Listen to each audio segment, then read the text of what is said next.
Hello, and welcome to Flow Getter. I am your host, Lisa Westby, and this is Erica Tafoya, the amazing.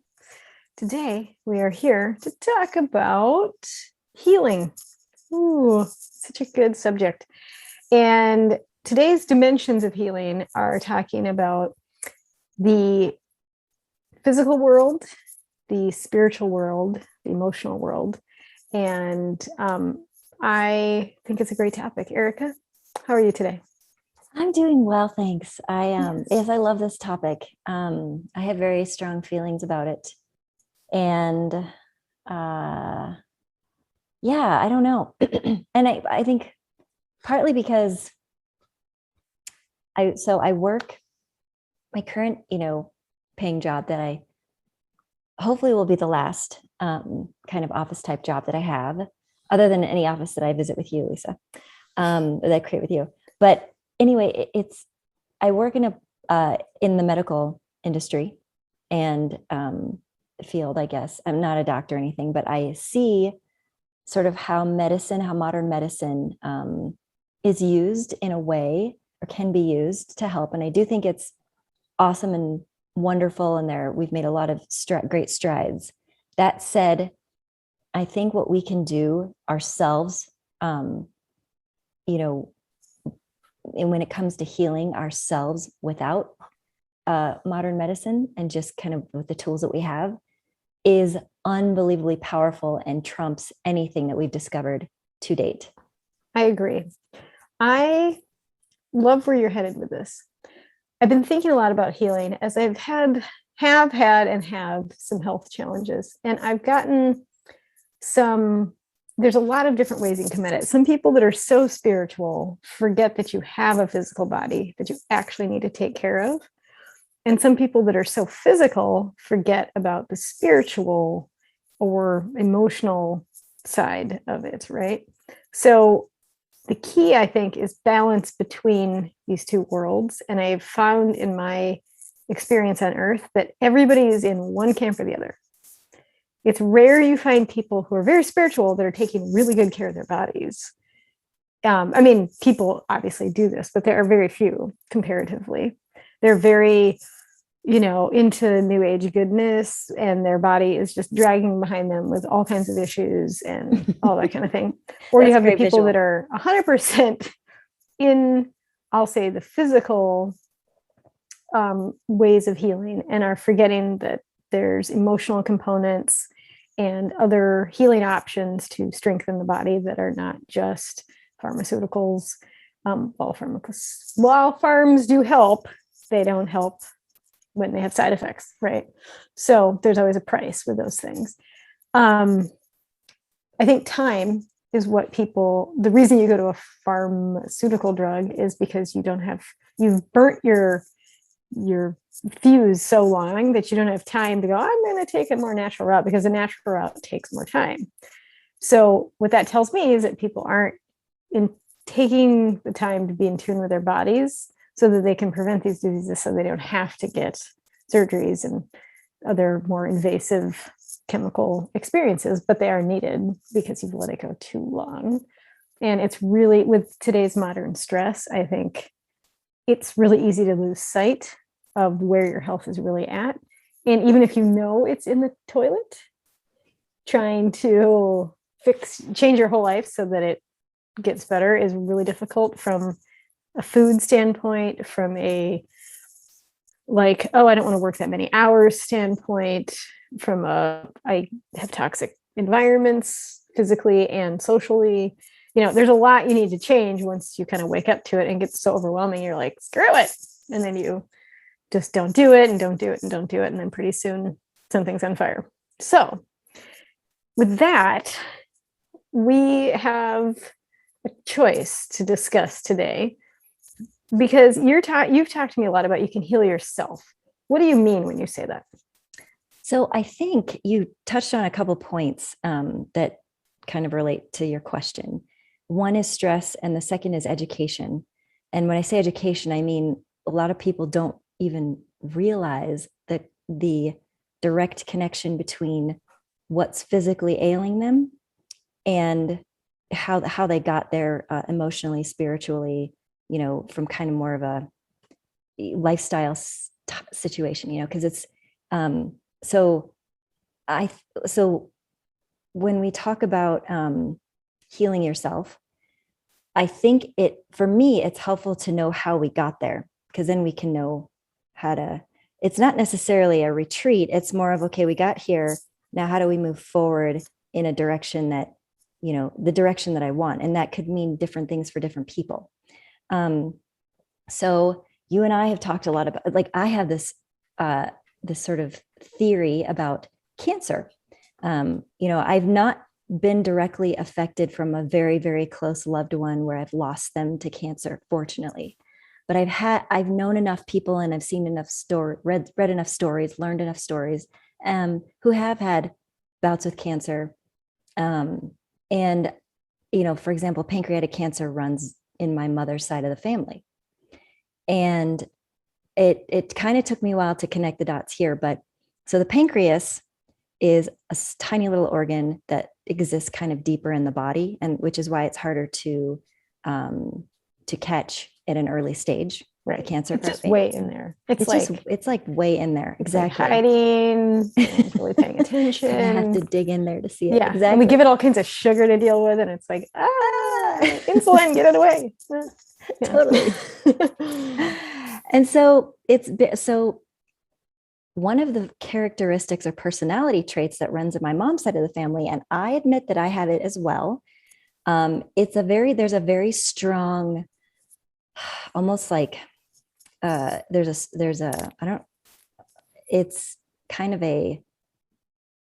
a powerful force that can kind of put people off sometimes. It's like this, an intensity. It's an intensity that, yeah, it's like, and it's not, it's just, as I become more aware of it in myself, I have to watch people's reactions to make sure I'm not saying anything or doing anything offensive. And I still tend to step on toes sometimes. It's just sort of and it can come out as anger or just kind of a forcefulness, I guess. I'm not really sure. You know me.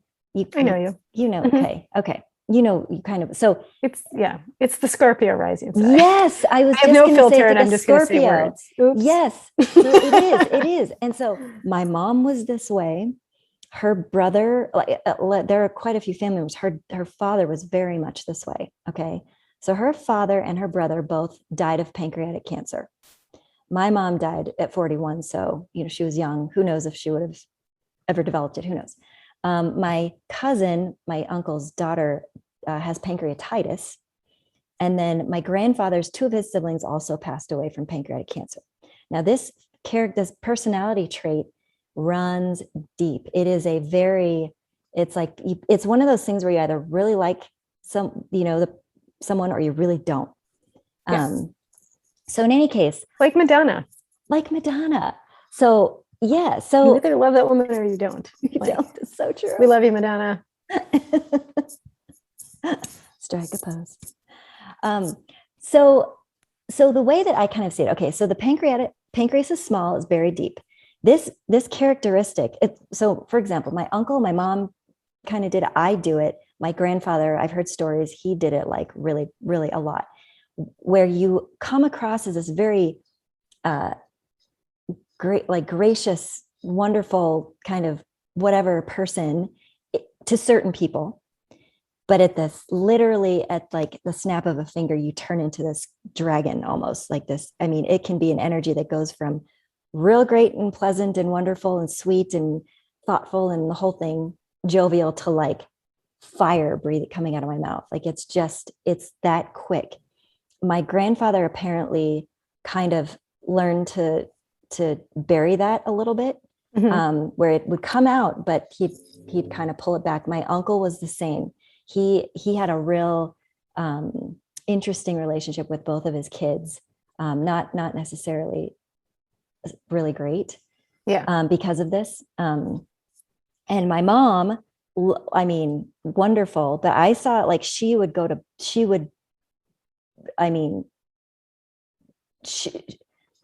some people would say she'd walk into a room and some people would just be like, okay, be quiet, don't say anything, just, Which is an amazing kind of power. I'll never have this power. but it's cool. Yeah. Everyone's So like yeah, afraid of Monday. right. So Monday, like her nickname. Monday, yes, Yeah. was her name. So I guess, and I might not be explaining this very well, but the point is like, again, the pancreas, small, buried deep, but super, it can wreak havoc if you It's a don't, really right? important organ. Yeah, Yeah. and it is an important organ, exactly. And again, that's sort of where it's just on the like, yeah, I don't. It's probably If I not the best may pull example. words out of your Yes, mouth, please I do. think what I'm hearing is that there's a pattern between personality and genetic weakness, because I come from a very sciencey mindset, as you know, but yet I'm very spiritual. And the way I look at it is that certain, like, we'll say lifestyle factors, things that cause inflammation, which is from food to stress and toxins, those find a weak spot in the body and they're going to pick where you're genetically on the edge, right? Your genes don't pick your diseases, but your body has certain strengths and certain weaknesses. And if the weakness is always the pancreas in this family line, and all these people have self-expression problems, which definitely, one could attribute to cancer, because it's a sort of or any disease, let's put it this way, any disease can be attributed to a self relationship, where how you communicate your needs, how you communicate your feelings, how you take care of yourself, all these things are kind of mixed into disease. And you're saying that there's a pattern that you're noticing with these people that are suffering with this, also have this similar sort of energy that's running through their body. And are you proposing that they can adjust, as they adjust this energy, that these diseases would be less likely for them? Yes, and I'll add to that. And I don't think I didn't explain it well. I think I used a bad example. Breast cancer is the example that I think I can better clearly explain now this is just my theory. And the reason I think so, the breasts are, the purpose of them is to nourish life. That's why we have breasts that can produce milk, is to nourish Don't life. you mean nourish rugrats? Nourish rugrats. Thank you. This is what I meant. Little rugrats. Little things that run around. Yes.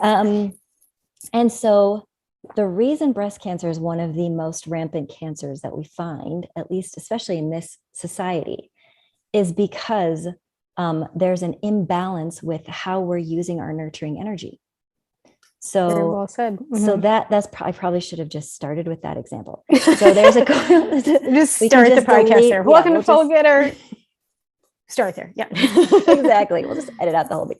So basically, I guess what I'm saying is, when you look at the function of the organ or the body part or whatever's going on, and what the purpose is of that. Now, I think I had a tough time with the pancreas because I kind of know what it's for, but I'm not fully sure 100% like how it correlates to. Well, let's say this, all organs that have hormone things, it's complex. We can say pancreas, insulin and sugar would be the first thing that comes to mind with pancreas, although I can do more research for you. Okay. So if you're eating in a higher sugary, starchy diet, your body can it's doing so much that an organ can get inflamed because it's just working too hard. Like anyone would, if you're lifting a weight too hard, this is going to get inflamed.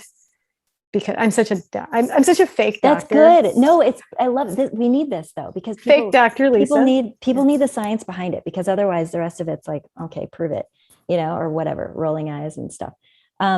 But yeah, so going back to the breast cancer example is that, okay, so let's say someone develops breast cancer, and the reason could be that, gosh, they've spent, a good many years caring for these little rugrats who aren't super grateful because they're not old enough to be, they're not mature enough to be. Children are never grateful. And it's a hard job. Yes, it's like the hardest job ever. So then kind of anger builds up, and stress is like always just kind of the go-to feeling. And so the toxins that the body produces, as a response, that's what triggers the cancer, right? And then it grows if we don't do anything about it. The flip side is, some people could develop breast cancer because they so badly want to take care of something or someone, or whatever, and they never got the chance. And so now they're angry because they feel like it's too late or whatever. So then breast cancer develops. Yeah. There's a whole bunch of reasons for why, but it all boils down to the same thing, which is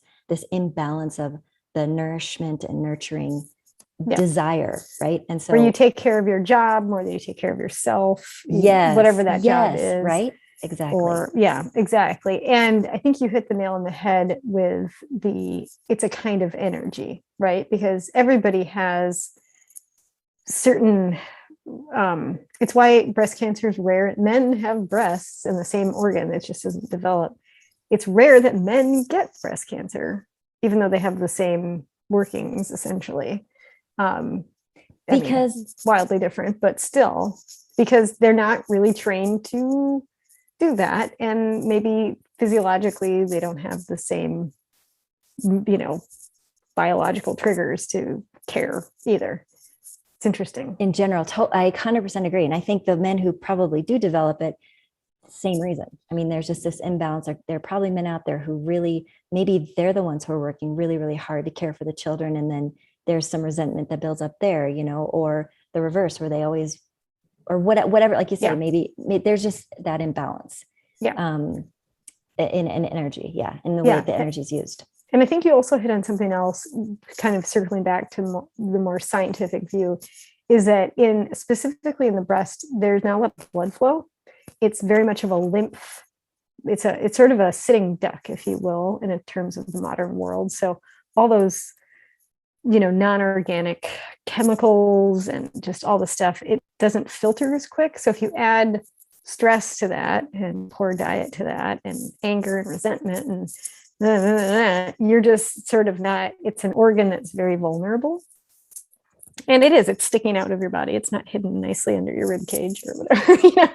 It's out there in more ways than one. And so, it's very much like if you don't process all those feelings, it's the stuckness physically and spiritually or emotionally that can happen there. And I think what's tricky, I've noticed, I've worked with some practitioners in the New Age world, and I think you're bringing up something really interesting where, you have, you're resentful of this. Well, some people I don't think are really aware of how they feel about things.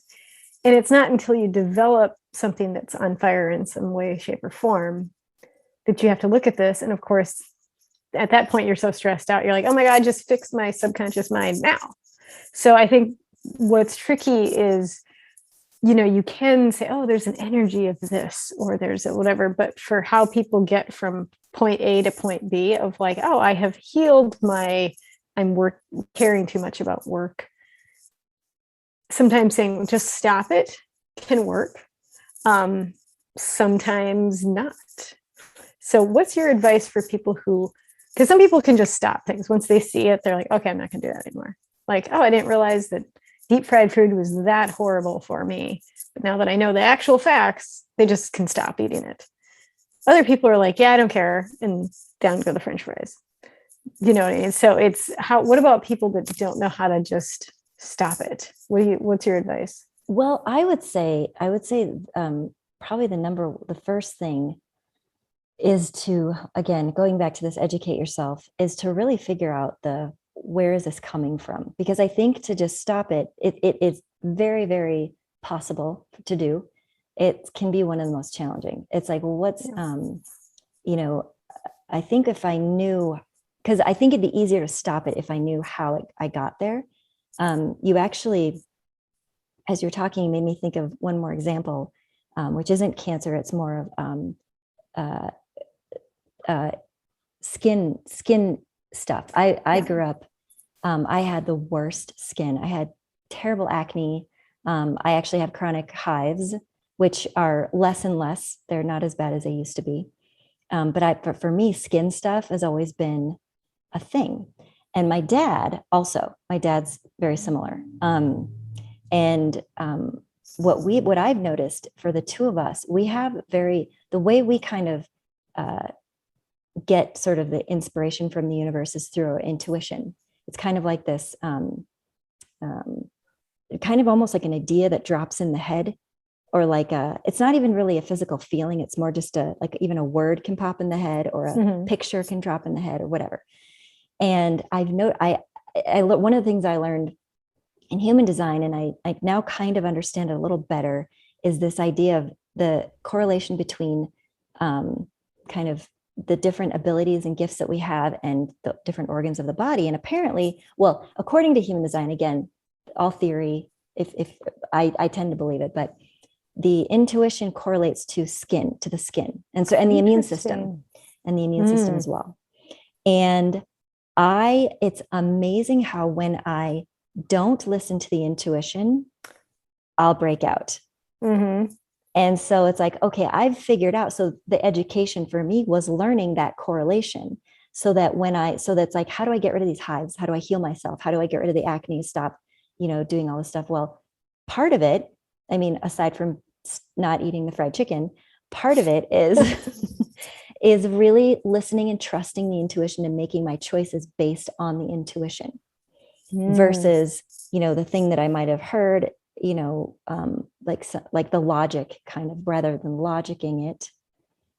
Let's just listen to the intuition, and that has helped me tremendously. Like, example would be, I used to get hives all the time, kind of at night. And I realized, oh, well, I'm staying up past the time that I should stay up. My body's exhausted and it's telling me to go to bed, and I'm ignoring it. I was also eating like sugar at night, so that would keep me up, but then I was also still tired at the same time. So I was breaking out in hives because my body was like, stop, like, just go to bed. Yes. And when I figured it out, I was like, oh, I should just go to bed before I break out in hives. And, because the hives were just that final, like, okay, you're not going to listen to us. Fine. We're going to make you super uncomfortable. Yeah. So anyway, that's so I'd say education and would be the first step that I would take, is try to, and there are tools out there. There's there's a million tools. There's a million. But I think I'm kind of like tool exhausted. I think what resonated for me the most is what you said about trusting your intuition. And I think, even though I think I'm so intuitive, I can automatically shut it off. I listen to it. It's great when I listen to it, or I won't listen to it because I'm more worried about something else. Like, but I have to, but this, but. So part of it isn't so much. So let's say you're really good with your intuition. Then it becomes discipline to listen to your intuition. Yes, it's true. Because your intuition knows, don't eat the chocolate muffin at 9 p.m. It just knows this. Yes. Chocolate muffins happen, but they shouldn't happen at 9 p.m. This is true. This is true. And I'm not going to recommend chocolate muffins, but I'm just saying they happen to people. And so what I'm really taking away from this conversation is that if you really want a change in your health and your happiness, you need to take the freaking time multiple times per day to check in with yourself and have the discipline to follow what it is you're thinking, which is really hard. Yes. But that could just be the title of the book. Check in with yourself and follow what the hell your body said to you, or your soul said to you, or whatever. That is. But it's like, who does this? Right? Who does this? Because especially when we feel like we're so in deep, like, for example, like in a relationship, we know, let's say we're in a relationship and we have children, we share children, we own a home, we own all these assets together, but something's tugging you. This relationship is not for you. It is not for you. Yeah. It is really hard to just be like, oh yeah, I'm out. I'm leaving. Like, how do you untangle yourself? You can do it, and people do it every day. Yeah. But you're absolutely right. You gotta figure out how to, maybe it's little steps, figure out how to untangle yourself from those kinds of situations that seem impossible to change. Right. And untangling yourself from your own situation. Because some people have, like a crappy marriage that they're trying to untangle from, but sometimes you've just created an ecosystem of stupid in your life. You're like, oh, I shouldn't be staying up till 11 o'clock. I really should go to bed at, 9. But yourself that doesn't want change It's like, no, but it's fun. And It's let's fine. just- 9:30 why do we comes have on, to you're change like, it. Yeah. fine. So Fine. it's sort of the guts to act on your guts is really, Yes. Yes. it's the Guts to hardest thing act in on the your world. guts. Totally. Yeah. TM. Perfect. Yeah, we trademark that right now. And so I feel like the most important thing is basically you have the power and you can go get a bunch of magical spiritual tools if you want. But at the end of the day, the messages are already there and you're the one that has to decide to do it, whatever that is, like Yes. it's infinite as there are, it's 8 billion people. It's 8 billion individual choices every moment. It's a lot. Absolutely. So that's kind of why I got tooled out, because I was like, at the end of the day, it's just you, it's you and you. You're right. Basically. You're right. I mean, everything, you already have access to all the things. It is like, all you have to do is just learn how to listen. And really, really and that's where it takes discipline. Learn how to, and then act on it, really trust yourself more. I think that probably kind of leads into the conversation on confidence, but trust yourself, that's absolutely it. Yeah. Even if you don't trust yourself, trust yourself. Because you're the only one. You just got to roll the freaking dice. Like you just got to make choices. Make a choice and then see what happens. Yeah. I mean, I do that in and out where I'm like, I'm making choices and I'm making all the choices and then half the choices sucked. And then I'm like, shit.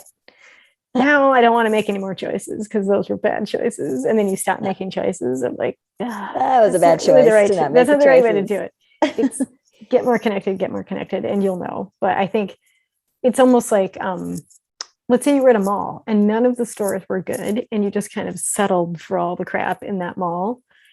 And you didn't realize that down the street there was like a cool boutique and you're like, oh, so fabulous. But you didn't even know.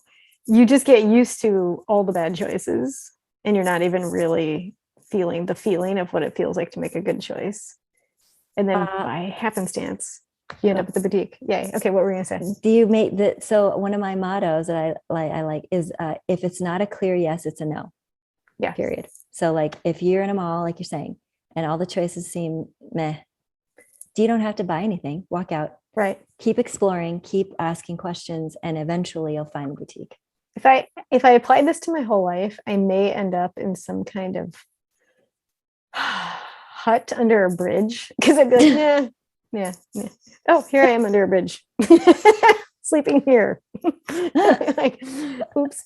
So sometimes I have to make sacrifices, but I think overall I'm 100% with you. I was more jesting with you, but it's really good advice. So I want to know what our audience thinks about, like, how have you done really listening to yourself? Because I'll say friends in all different realms and areas, and I say everybody screws this up. It's just that, can you apply your learning next time? Yes. Nobody's perfect at this, but can you apply, like, oh my God, I did not listen to myself. I just went with what the group wanted. That did not work out. But then you do it again and again and again and again and again. And you're like, okay, when does it stop? And it's when you choose to stop it is the answer, basically. Beautifully said. Yes. Absolutely. Yep. Well, thank you, Erica, for talking to me about healing and how it really comes healing. So basically the t-shirt is healing really comes down to your listening to your gut and acting upon it. This will steer you in the right direction. Absolutely. Thank you, Flow Getter fans and friends and Tafoyas. Next time on our show, we're going to talk about aliens and what they mean in your daily life. So exciting. Or are we? I don't know. It's going to be so fun. Okay. So bye, everybody. Bye, guys. Next time, put your thoughts wherever you can put your thoughts.